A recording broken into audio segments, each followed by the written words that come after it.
Okay, so let's start. Uh, so good afternoon, everyone. My name is Miko Tamura. I am going to present to you equipping today's FOSS leaders through skill sharing and mentorship. And I'll be diving deeper towards the learnings with the Open Mapping Guru Network. So just a quick introduction. Again, I'm Nico. I'm the Regional Community Manager working at the Open Mapping Hub Asia Pacific under the Humanitarian OpenStreetMap team. I have been a very active OpenStreetMap contributor for the past 7, 8 years.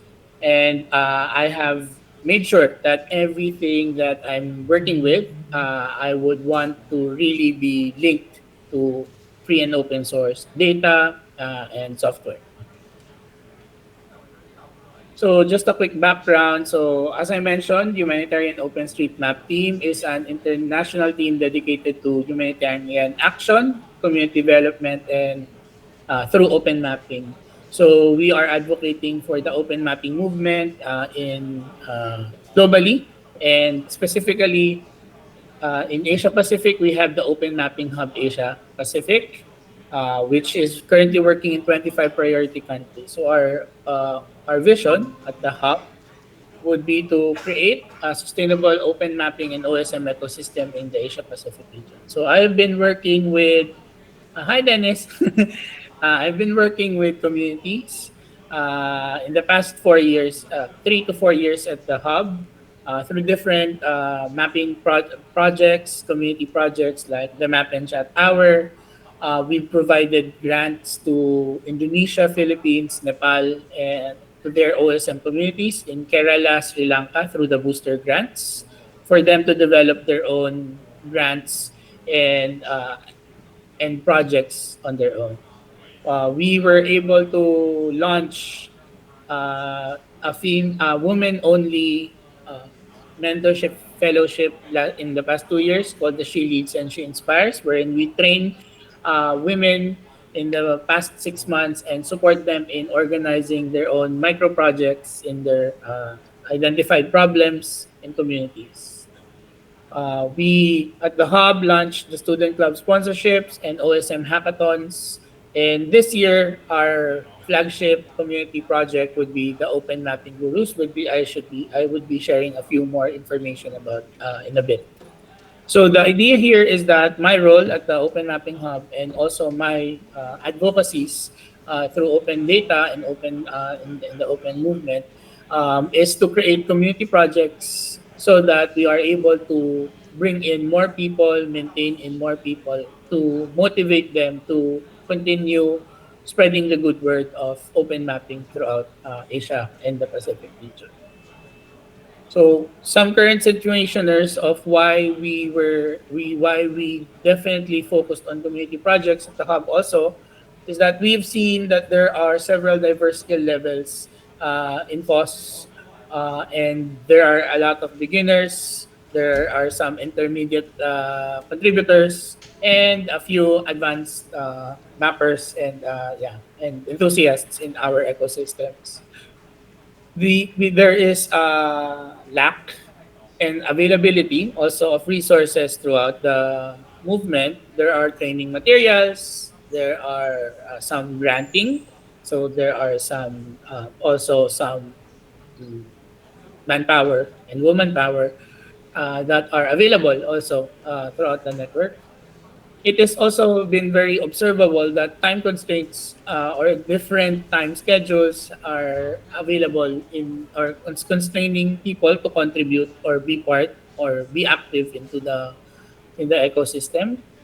And those who have been actively contributing in the past, we have seen a very big decline also in maintaining their engagement through different projects and in different engagements in the past 4 years.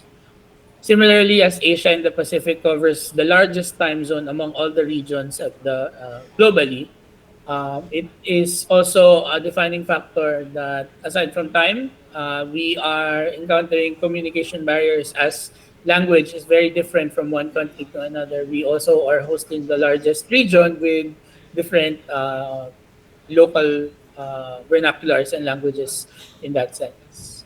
Similarly, cultural differences are also very common in maintaining a network or a group or a fellowship in that sense.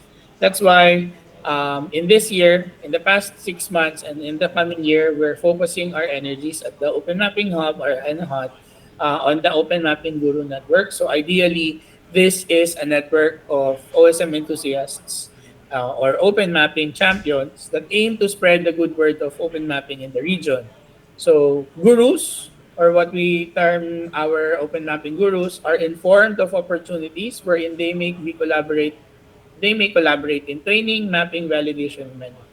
So the situationer I mentioned a while ago, it actually feeds on why we developed this project or this network called the Open Mapping Gurus. So this is pretty much a network of those individuals who we can activate, who we can mobilize in different situations or needs of the movement. So through the Open Mapping Guru, individuals from all over the region are brought into this network to undergo available skill sharing and training sessions, mapping challenges, fellowships, and definitely to support community requests in varying degrees of support. So currently, the open mapping gurus are 154. There are 154 open mapping gurus in 20 countries, and in just the past 6 months, through these mechanisms that I mentioned, they were able to map more than 1 million features on OpenStreetMap, and at the same time, hosts more than 40 trainings both online and in person throughout the region. So I'll just dive very quickly on some stuff of what the gurus have been undergoing. So first, as I mentioned, the skill sharing sessions. So throughout the past 6 months, we have identified or asked the gurus what topics they are more than happy to share to the network. So it's very they actually have autonomy on deciding what they would want to share, etc., and things like that.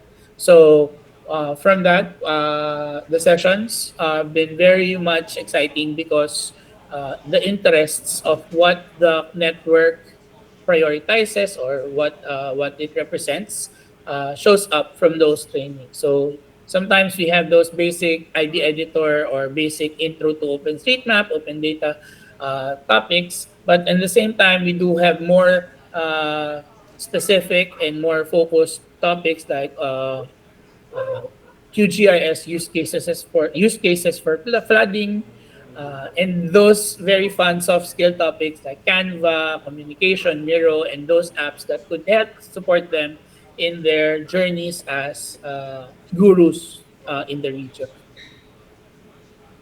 So also so by May we also launched mapping challenges. So we call this the climate change challenge. So we engaged the whole network of 156 gurus to create their own teams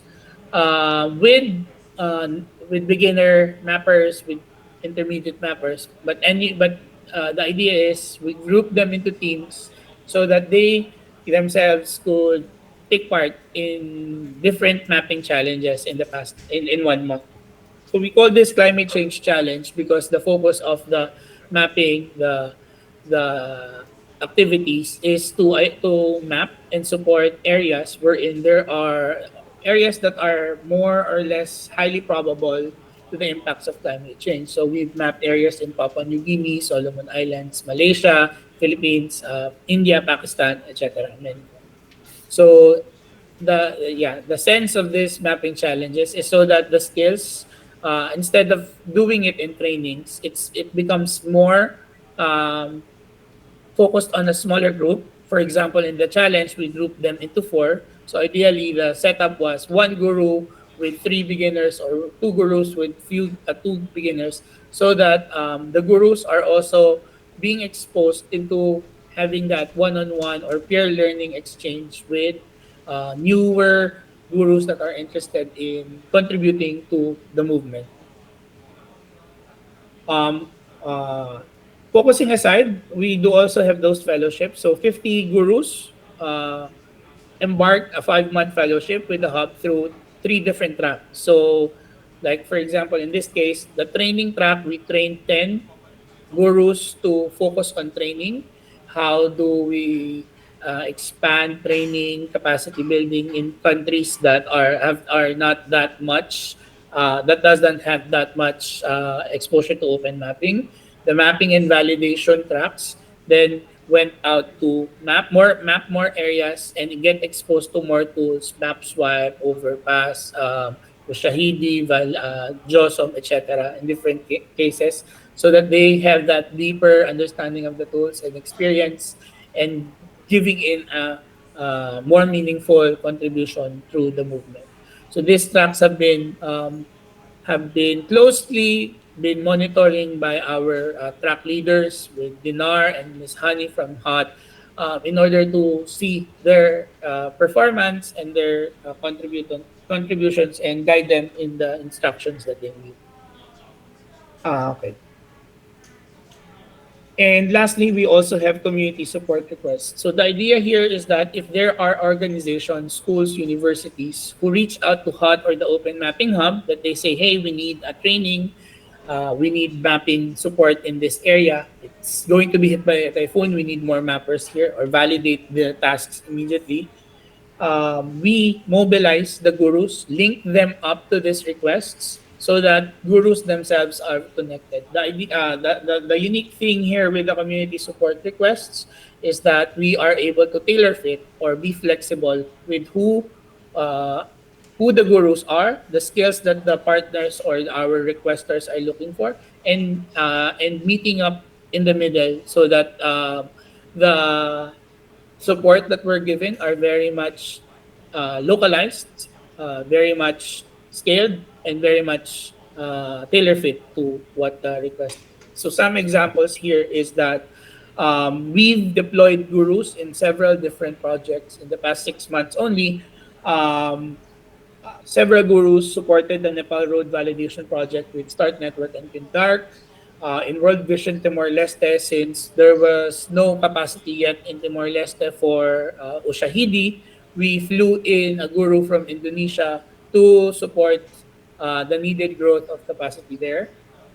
We've sent out gurus to company events that needed in-person support, for example, in Malaysia, in the Philippines, through Grab, and also mapping and university training. So the myriad of pictures that you're seeing here are actual photos wherein the gurus themselves, it's who are leading the way, and AP Hub and HOT are there to support them logistically, and in programmatically on how they could deliver those needed deliverables by our requesters. So here are some pictures from our some of the projects.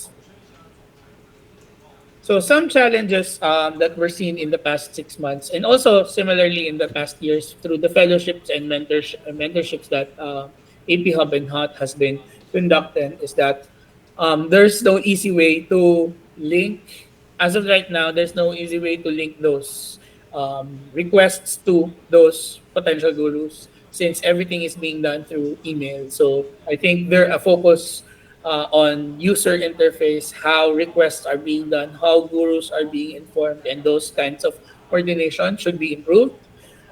Recognition, since we have 156 gurus, so a deeper recognition value should be, I believe that should be given to the gurus, as they are also taking pride in the work that they're doing, and similar to that, ideally, we are hoping that we could get gurus and spread and expand towards countries that do not have gurus yet. So in the Asia Pacific region, we're only on with the 25 countries we're focusing, we only have at least around 14 countries that we have. So hopefully we could enable more people to be gurus, so that they could be their champions in their respective countries and communities. Measuring success and impact. So with the wide range of activities we're looking at, it's more or less becoming a challenge to identify which gurus have been doing all of this training, getting the trainings for this, etc. We do have that monitoring sheet wherein we see the skills skill sets of the gurus and consulting them if whether they update it or what. But yeah, um, I do think there's a more simpler way to do that, and it has become a challenge for us to also link those stuff. We were able to see some corporate and civic service organizations buy in the past months, but we would hope to get more requests in the future so that we are also be able to deploy more gurus on the ground and support those requests. But so currently, the Guru project, in some of the activities that I've shown you, have stipends, some to most. We're providing a simple transportation meal stipend for their services so that aside from those logistics and other needed materials, we're providing those kinds of stipends. But it has always been a question of motivation. So we plan in the future to also conduct a study on deeper understanding of different motivations of the gurus and the different demotivators for them why they're not becoming active. So from the 156, it's potentially around 70% are not that active or did not show in any interest in the ads that we've shared to everyone. And lastly, feedback mechanism. There has been an established feedback mechanism in the fellowship mentorship of the Guru Network, but it's becoming very laborsome. So it highly is dependent on forms. So I was hoping that might be a faster way for feedback for gurus, as feedback is very, very important in any fellowship and mentorship. Learnings from the past 6 months, an adaptable curriculum is very much needed, as there are gurus that are coming into beginners, intermediate, and advanced. Some gurus who have self-taught themselves are really good in that sense. So, but lacks the experience. So I think an adaptable curriculum based on their use of data, based on their skill data, and based on their interests should be developed in the following months. One strong suit of the open mapping guru is its adjustability to flexible hours. So if you're not available for a certain request or an activity, it's okay. You can jump into another request, and there are consistent requests each month. So it's very much dependent on your schedule whether you jump in or not into the network and be part and be active.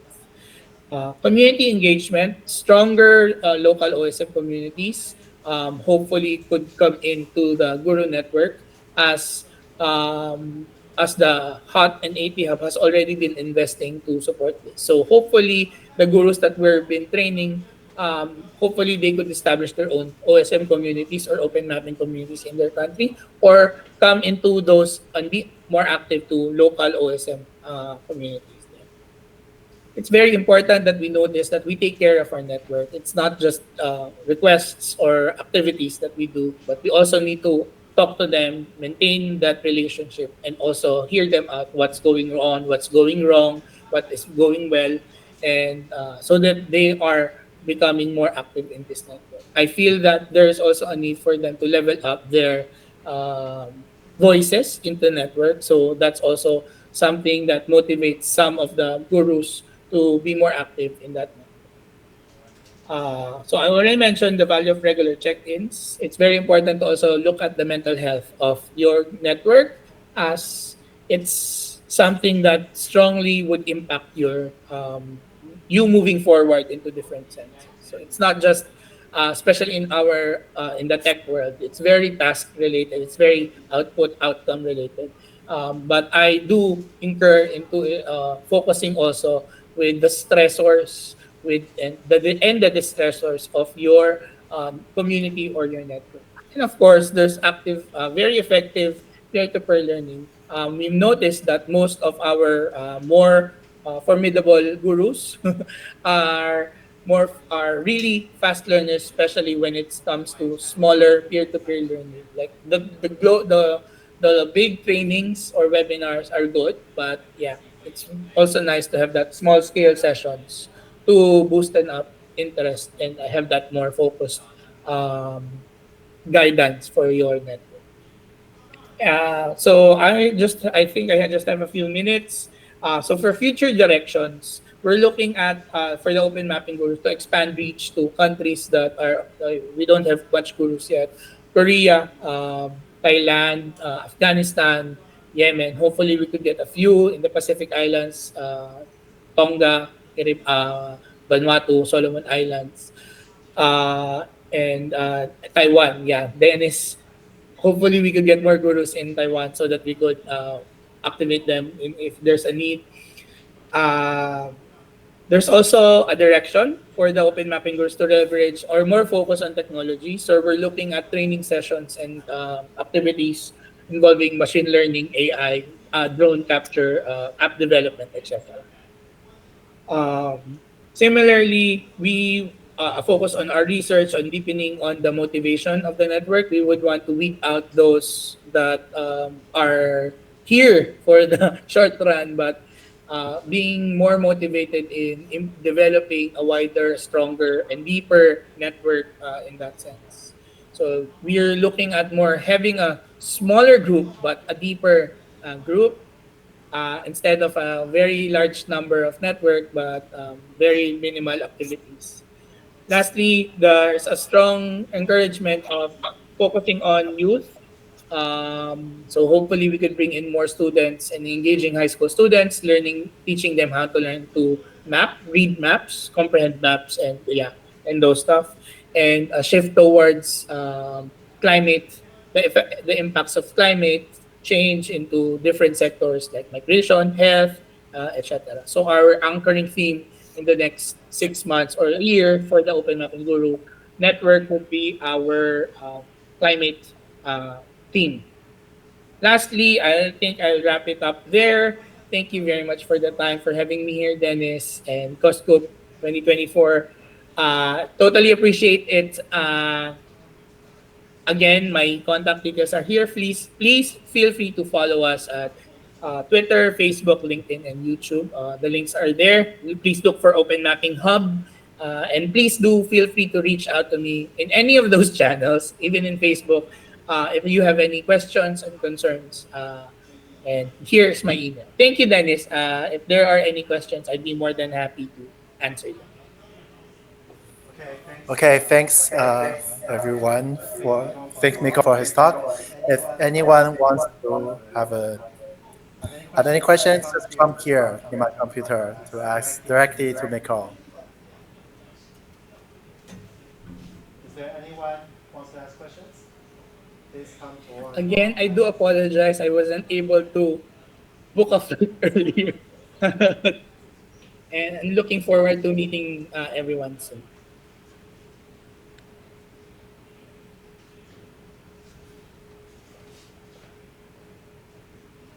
If there's no questions, let's just thanks Miko for his time and his talk.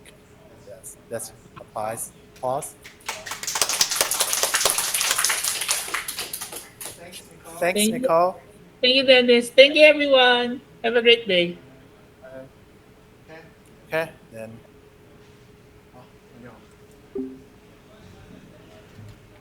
Our next section will be four people panel discussions going on. And okay, we're quite on time, so let's move our chairs and close the morning, close the. And yeah, Tyro, and also yeah, and Eric, all of us, let's come forward and make professional form. Let's just pause the.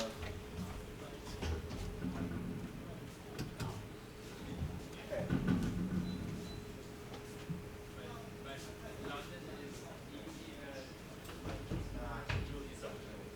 你用讲台了好了，对不对？其他就不用。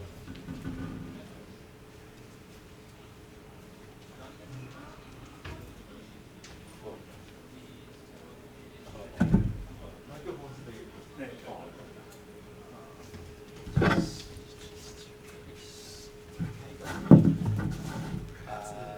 是可以的。现在不需要，开一个，OK，就是有需要的时候再切。就说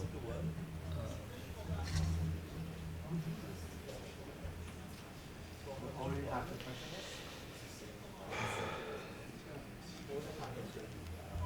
Quite a long one, so maybe we just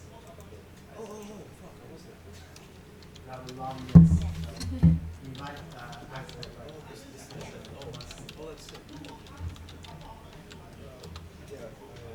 Let's just wait for the issues.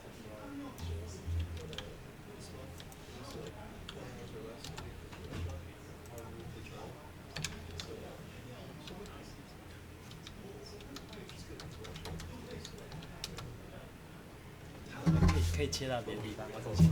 And I will be a co-host, so I'll let our corner friendly professional sponsor the session more than this.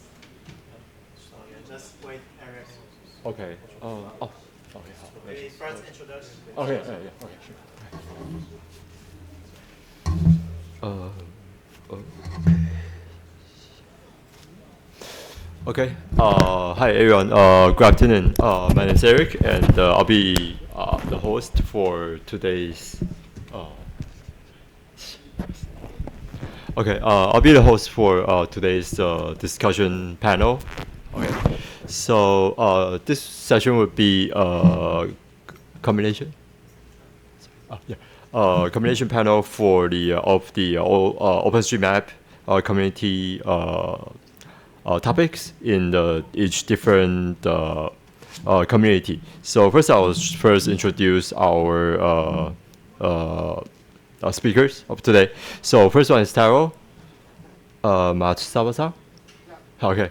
So he's the director of OSM Foundation of Japan, and also OpenStreetGeo Japan, and also the Japan sub-president of Japan Unix Society. Okay, and then the second one would be Dennis from the left side. So he's in charge of the Wikimedia Taiwan, and also participating in the OpenStreetMap and and the Wikidata community in Taiwan also. And then third one is CK Hong. Okay, so he is the community contributor here in Taiwan.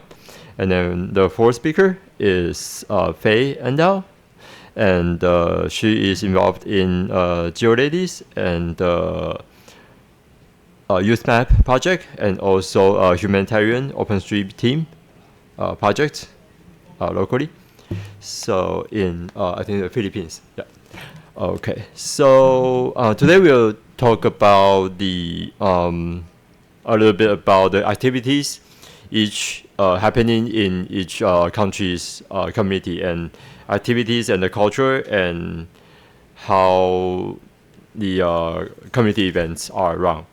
So first we'll start with a little bit of the summary of the OpenStreet development in each country, how it's been formed. So maybe you can start with Taro.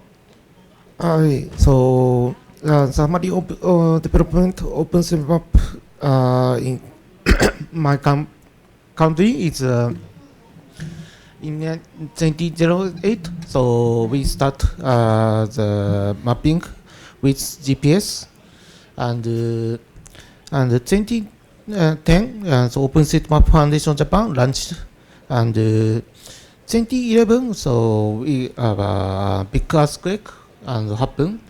So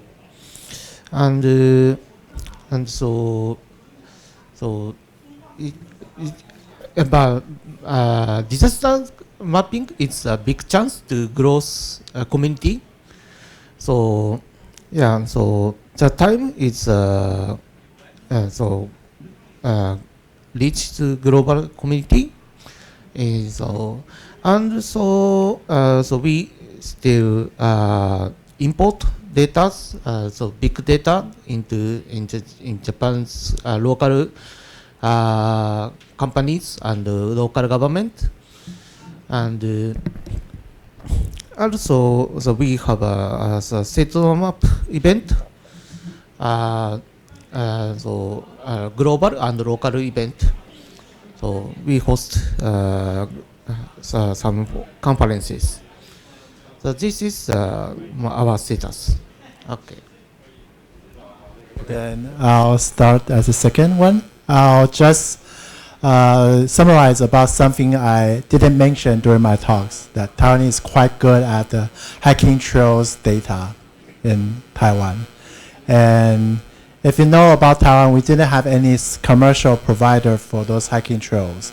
So the hikers had to do it yourself, and they choose to contribute to OpenStreetMap. So if you have some spare time, maybe you can go hiking somewhere. Maybe it's too dangerous to go. Okay, just 1 second. Sorry.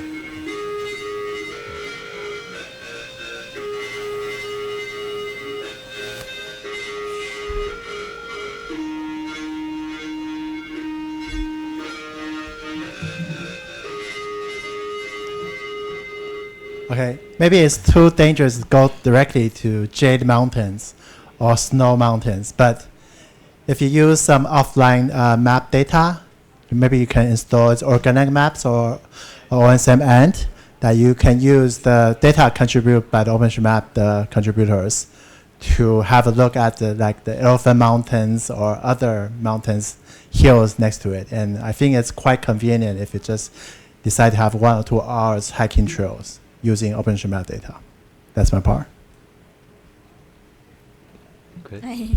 Okay. So for the Philippines, as mentioned during my presentation, as early as 2009, there were volunteers or more of hobbyist mappers in the country. But through time, especially when typhoons started hitting the country more often, there are volunteers that help the OpenStreetMap Philippines and eventually become a regular part of the community. So over time, the community in terms of numbers was also increased, and also the growth of OpenStreetMap data around 2014 also started to increase as well. So it's both in terms of the community, and also the map data has tremendously grown over the years. Okay, thank you. Second question? Huh? Yeah. Oh, okay. Go next. So okay, sure. Okay, and next we'll talk a little bit about the what's the most common usage of OpenStreetMap in each country and each community, and such as for example, such as draw mapping and crisis mapping, like Faye talked about. In typhoon or earthquake and things like that, and also hiking trail mapping and similar topics. So yeah, please. So one country has many disaster, and crisis mapping is most important things usage. And but so I think the casual user uses the casual application with OpenStreetMap data, like game, Dragon Quest Walk, or some games so uses OpenStreetMap data now, because the Mapbox provides some SDK. So I think the casual user is so in my country it uses the OpenStreetMap data between through game application. Okay, or like Pokemon Go and things like that. Oh, okay. Okay, for Taiwan, I already mentioned the hiking parts, and I think it's quite enormous and quite good quality compared to other, except other POIs mappings, or we didn't have a very crisis mapping here in Taiwan because the government done it all well and good, so we didn't have this kind of usage cases. Yeah. Okay, I just want to make up a little bit, and maybe a question to Dennis, is that okay? Yeah. Okay. So I hike. I just retired last year, so I hike a lot. And the website that Dennis mentioned is Hiking BG. That's 践行笔记. In Chinese, that's 践行笔记. So if you just use the name of a hiking trail to search, most likely you will land in that website.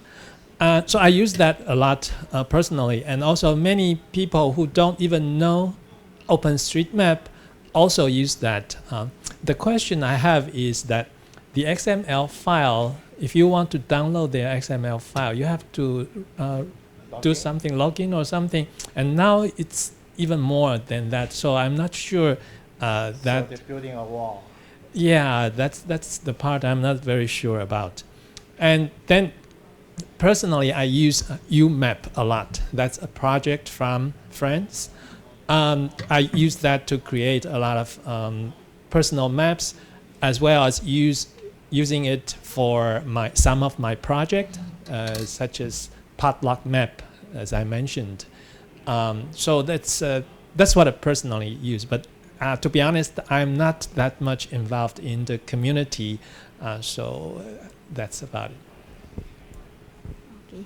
So for us in the Philippines, obviously it's crisis mapping because we are in the Pacific belt, so a lot of typhoons enter or hit the Philippines. So we have humanitarian projects related to earthquakes, to flooding, to volcanic eruptions, and so on. But more recently, there are also contributors that are more into mapping their advocacies. For example, women's spaces or safe spaces for the LGBTQ community. So we really appreciate that OpenStreetMap for us is not just for humanitarian purposes, but it can be of more personal for the contributors. Okay, thank you.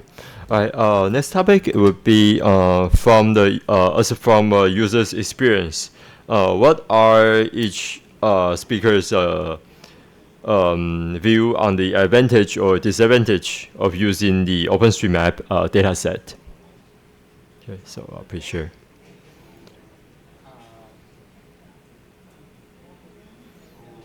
User, I'm a developer. So Yes, as a okay. developer, advantage is we can create wheelchair map or blindness or map for blindness with routing application with using PG routing. PG routing, yes, PostGIS extension. So more in the software. Yeah. Yeah. So we can you create the custom map for this advantage. Has a Routine process. routing application, and so custom users, and so OpenStreetMap data is many attribution or support the custom users. Mm-hmm. So that's its advantage, and disadvantage is dataset can't design for terrain data. Terrain data.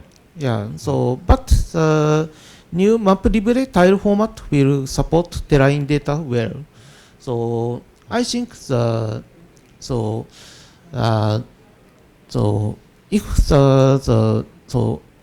I don't think so. OpenStreetMap data set don't store the terrain data, but the tile format can enable to store the terrain data. So it's cover.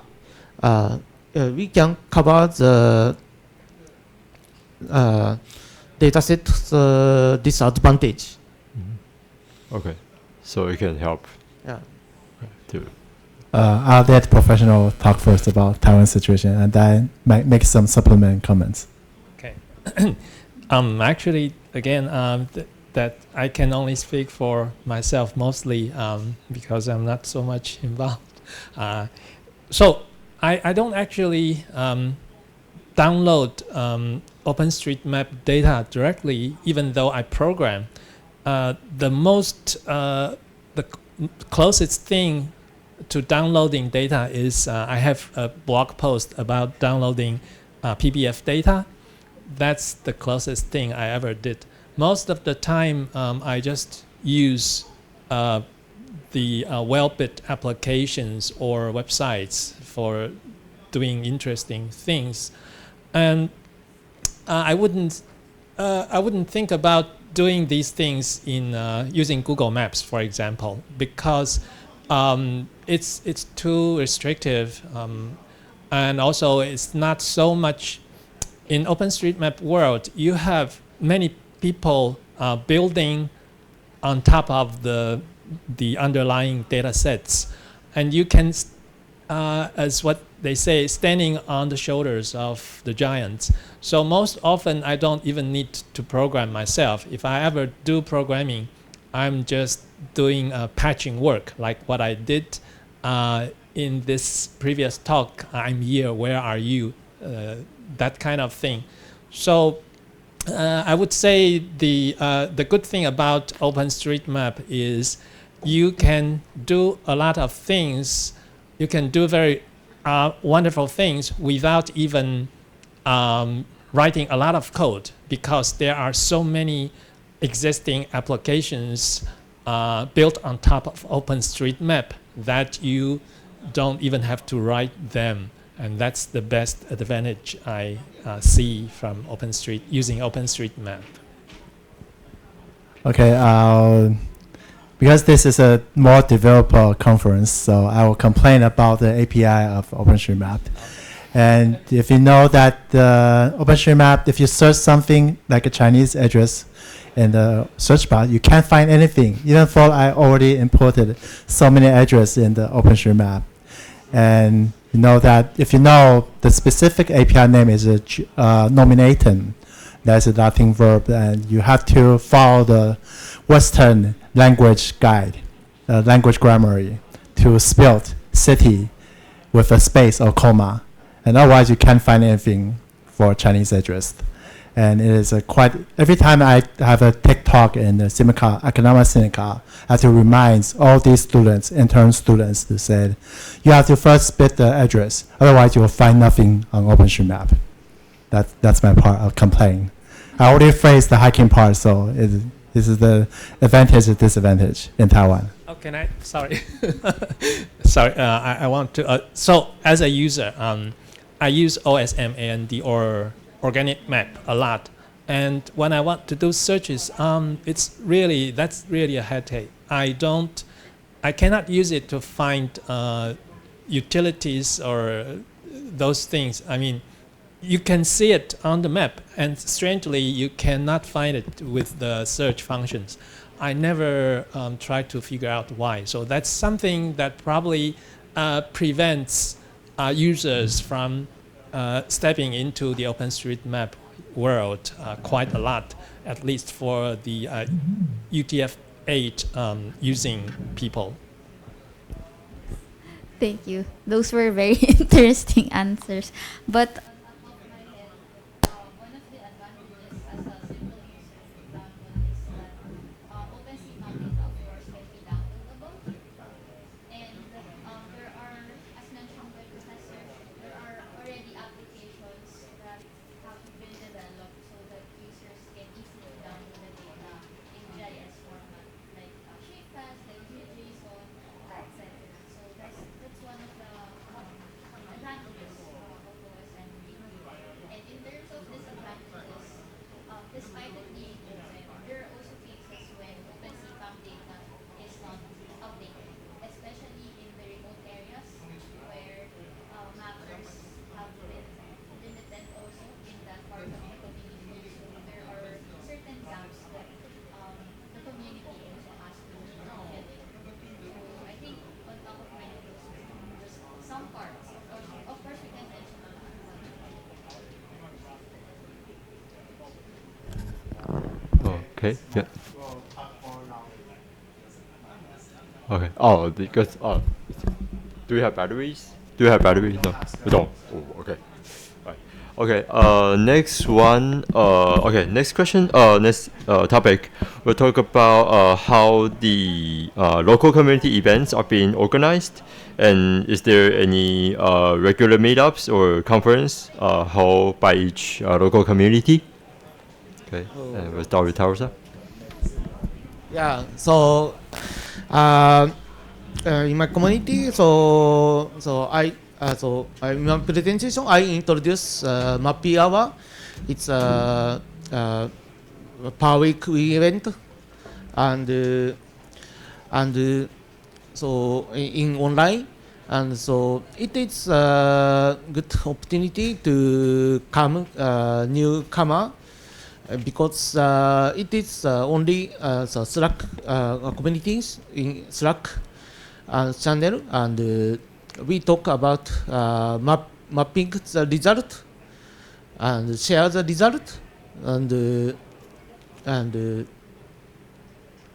yeah, so if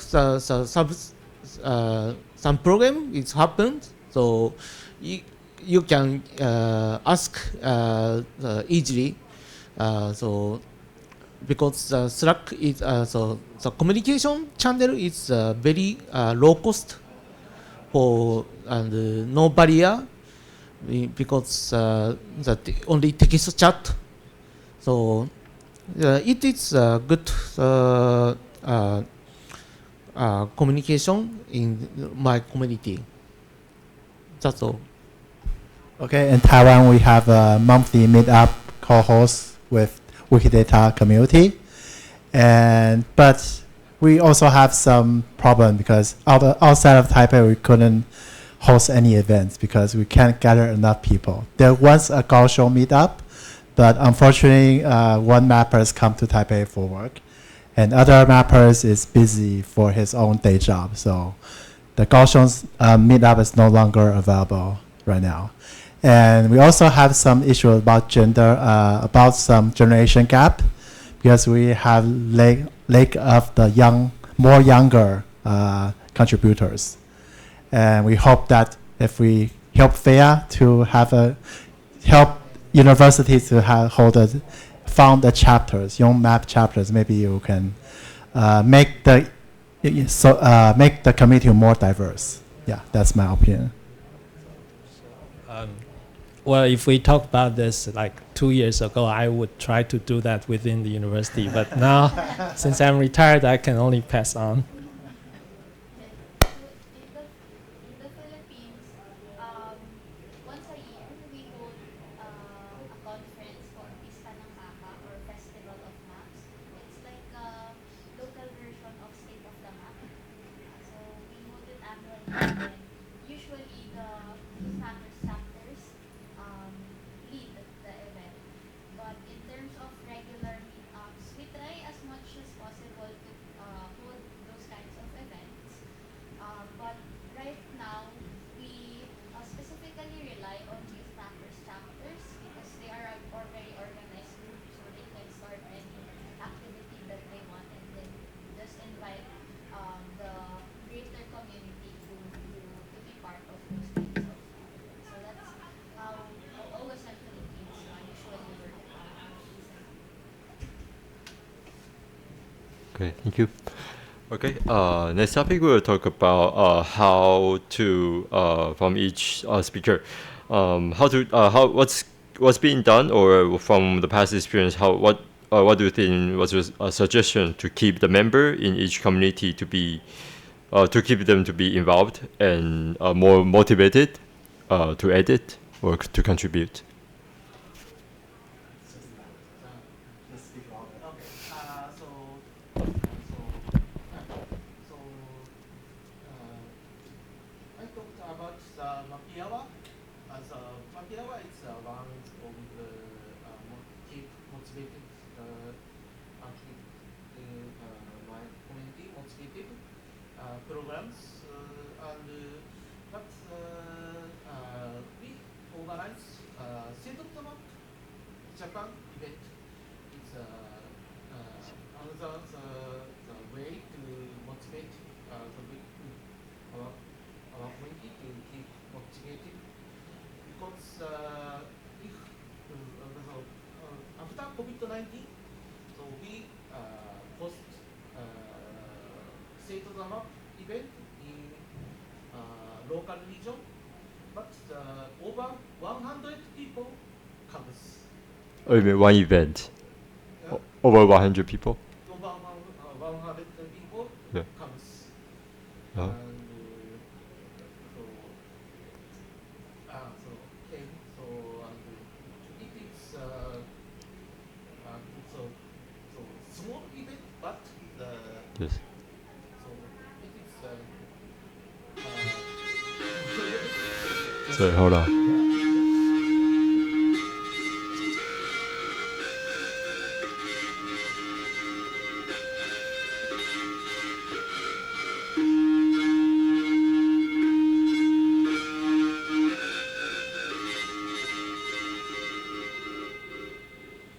Okay, yeah, so peace. it is very so hot event in Japan.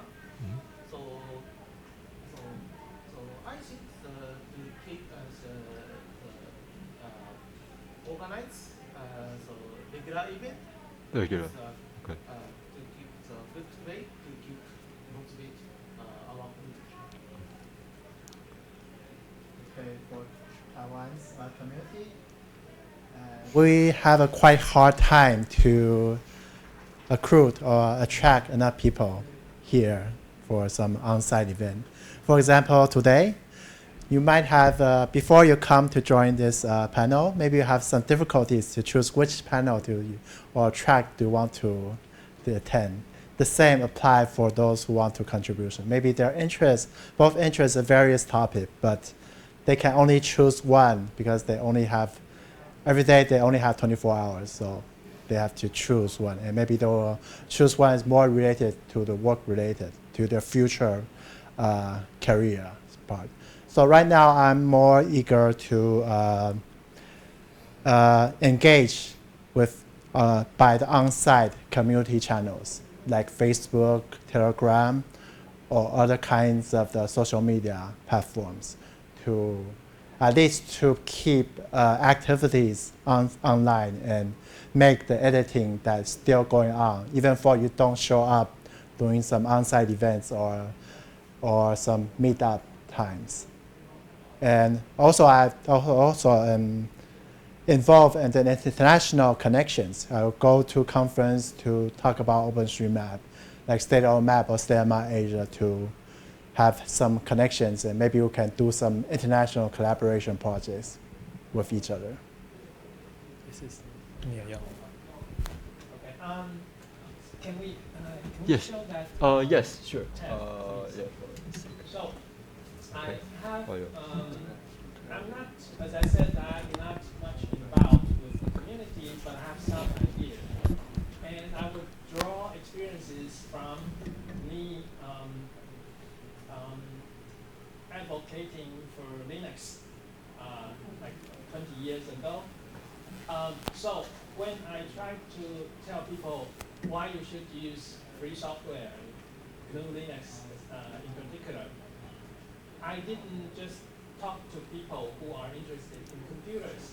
At that time, one thing I did was trying to tell people that you can boot up any computer in the world with a USB flash drive. That's what I did. And then I would try to talk to people who travel a lot, for example.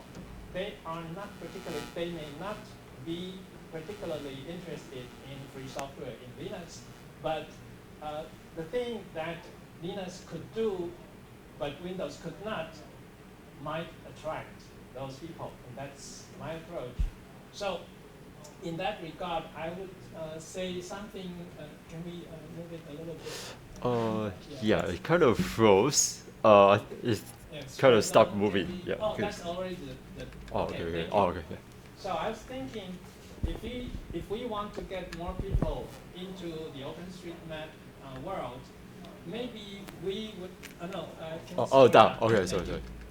Maybe we should not focus only on the more difficult things, maybe we can look at the easier things. For example, I only learned of every door recently. I never used it before. And I realized that with every door, you don't even have to do this ID editing or JLSN editing. So that has a very low bar of entry, and maybe we can target some groups of people. Um, for example, handicapped people, right? Handicapped people may not be really interested in OpenStreetMap per se, but if we tell them that you can help build a map where uh, the restaurants or amenities having accessibility, uh, you can make that information available to your community, then they may be interested. And they don't have to learn ID or JSM. They could just use every door to do that. And similarly, for example, I don't know, LGBT groups who might be interested in certain kinds of stores or different groups of people. We go out from people who are we are not just focusing on the local community of the OSN people, but go out to other groups. That's what I think a direction where we might try next. Yeah, thank you. Okay, thank you. Okay, and next, here. For Yes, us sir. in the Yes. Philippines, our community has grown. One of our challenges is to how the community will be sustainable, especially in the future. So it was good that Nico talked about the initiatives of the Open Mapping Hub because they provide Open Mapping Hub Asia Pacific is one of the organizations that provide continuous support to our matters. For example, being involved in the open guru network, open mapping guru network would involve providing incentives and more opportunities and collaborations with other groups. So one observation I've had as part of the Youth Matters network is that students tend to volunteer more or contribute more if they know that there are benefits for them as well to be able for them to grow their personal and also their professional growth. So providing recognition, providing benefits like funding opportunities as well to their chapter is one of the motivations that they have as a contributor to the network. So I think it helps a lot if there are resources made available for these groups of individuals because we are just volunteers, right? So it's very hard to sustain that kind of group, especially those students who also have academic responsibilities. So at least for them, they can see what they could benefit from out of the community to the OpenSea network. Okay, thank you. Okay, next topic, I think we'll talk about and discuss about, is there any practices or any comments you have on the international or collaboration projects? Or like OSM mapping workshops to motivate local members and people or new members that's coming in. In my case, I did toolkit introduce OpenStreetMap to new people, people new persons, and people's the sharing about the OpenStreetMap data set or something. So if the developer knows OpenStreetMap way, so my best friend become good programmer for OpenStreetMap. So so and she can so she also joined to United Nations OpenGIS 7 so to so same community and so so she makes collaborate OpenStreetMap and Uh-huh. United Nations United Nation project yes and like okay, so like more like international international event or programs yeah. also. Okay. Oh, that sounds So, great. so to keep the introduce the OpenStreetMap is my best way. Mm-hmm. Okay. Okay. Thank you. Okay. And Dennis. Okay. And we have so many contributors, even for after the COVID-19, they not that frequently come up and show up in the meetup. So for our part, we will focus on developing online engagement and doing some like OpenStreetMap wiki documenting and make sure that maybe events log or some backpatches or something that is all right down. And if someone has some interest, they can go to the OSM wiki to have a look, and then they can decide what is the most valuable part to go continue going.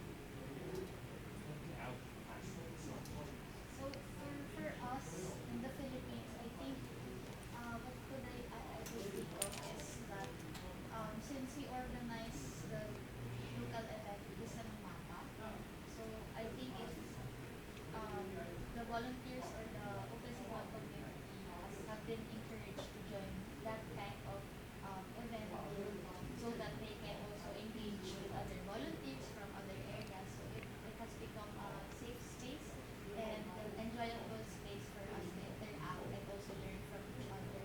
I also want to commend State of the Map because it's also an annual event that provides opportunities for communities like us in terms of travel grant programs so that we can join those kinds of international conference and showcase also what we are currently doing in our local communities. I think those were the best practices that I hope we could also see in other local communities.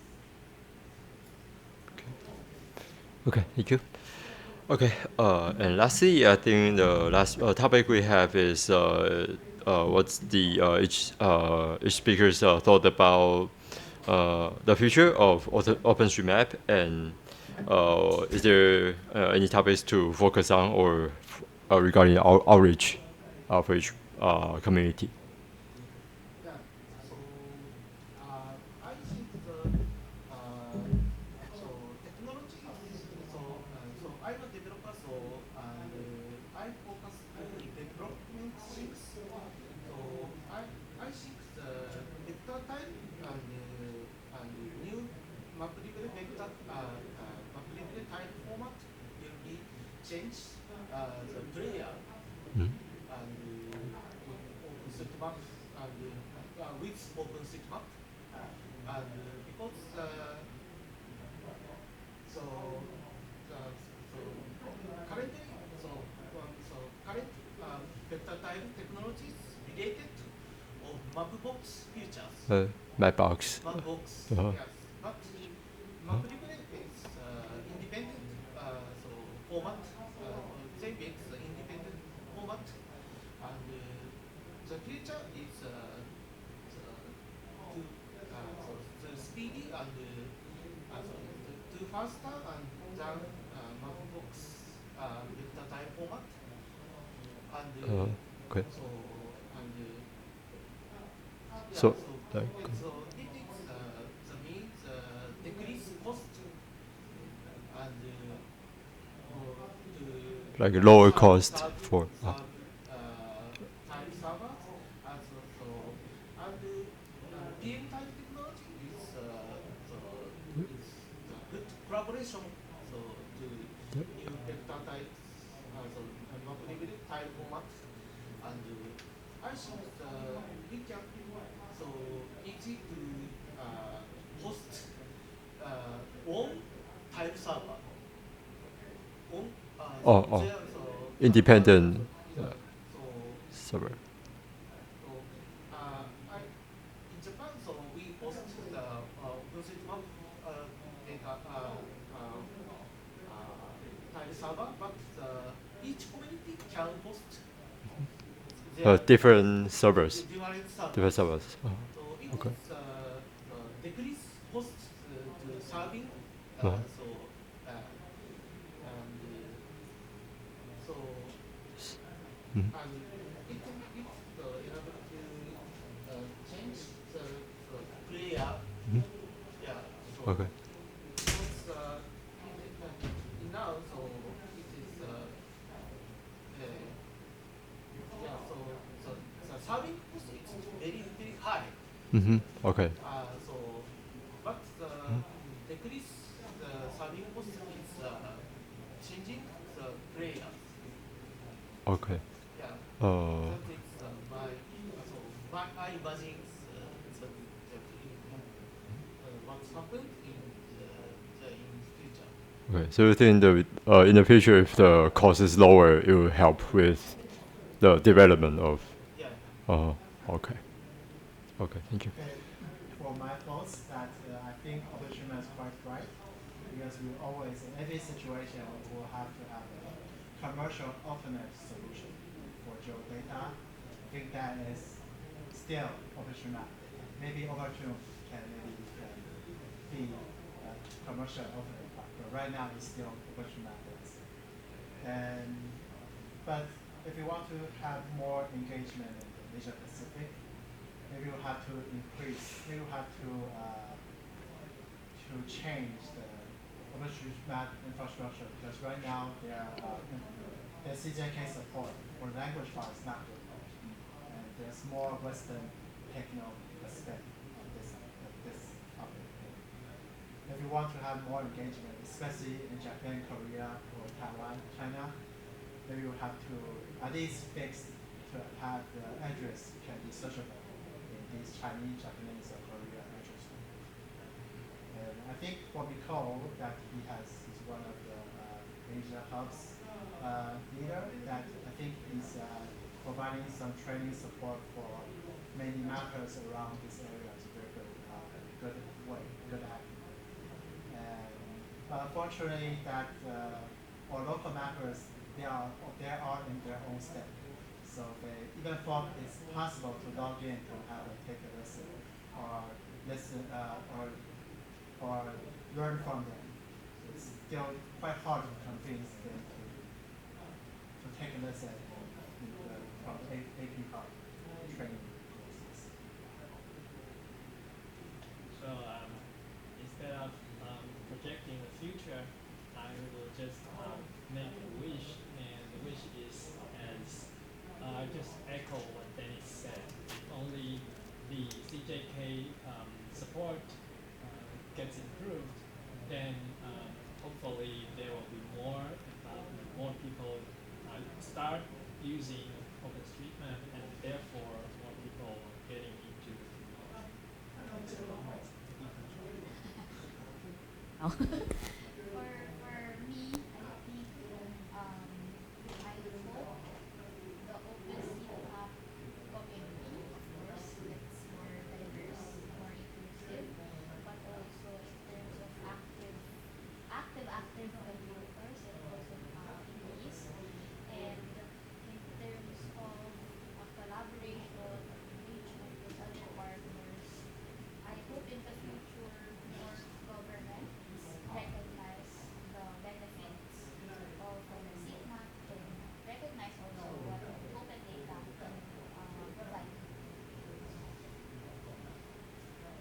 Okay, thank you.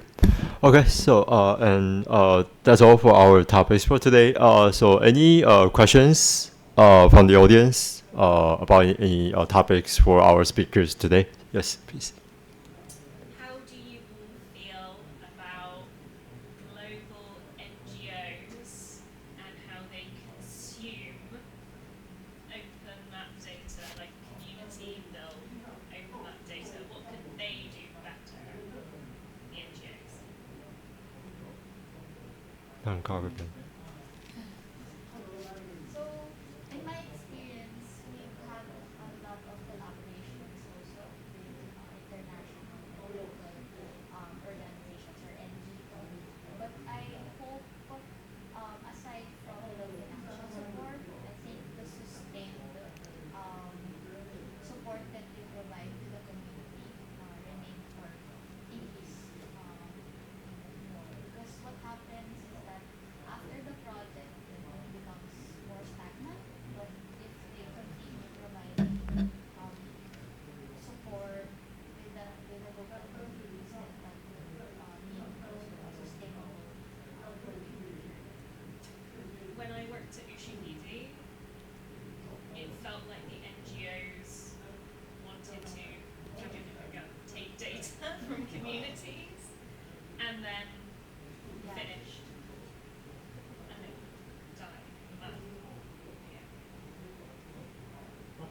my part, that I have to remind everybody the OpenShiMap Foundation also NGO.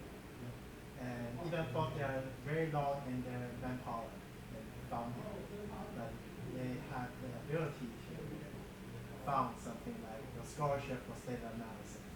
Or maybe in the future they can increase the budget, sponsor more, spend more money on the technical part, or sponsor more events. Right now it's only data map itself and also for the scholarship for these data map attendees. And for Taiwan itself, we are not part of UN for quite a long time. So we had to do many things just by ourselves. And most of the time, sometimes we have some collaboration with the local NGOs. For example, that in the early days of Fukushima Taiwan, that we had a drinking map project that collaborate with one of the environment protection NGO, that is Taiwan Information Ecological Societies, that we contribute to adding drinking water fountains around Taiwan. That is an early example of this part. And we continue going on, even though it's not through that specific environment NGO, because they have different projects going on. They forgot this project. Even though the website is still going, still running, but no maintenance more.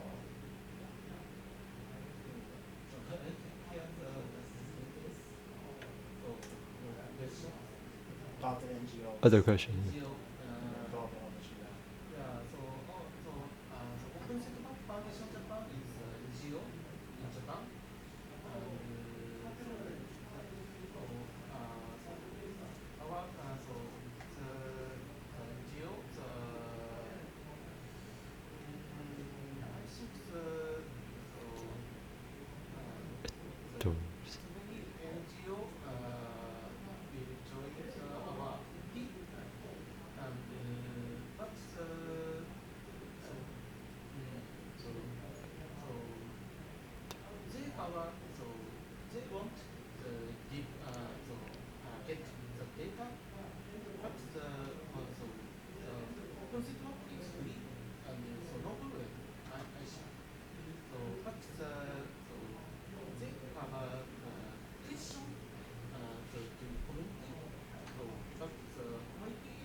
日本語でも多分日本語でも大丈夫です。通訳します。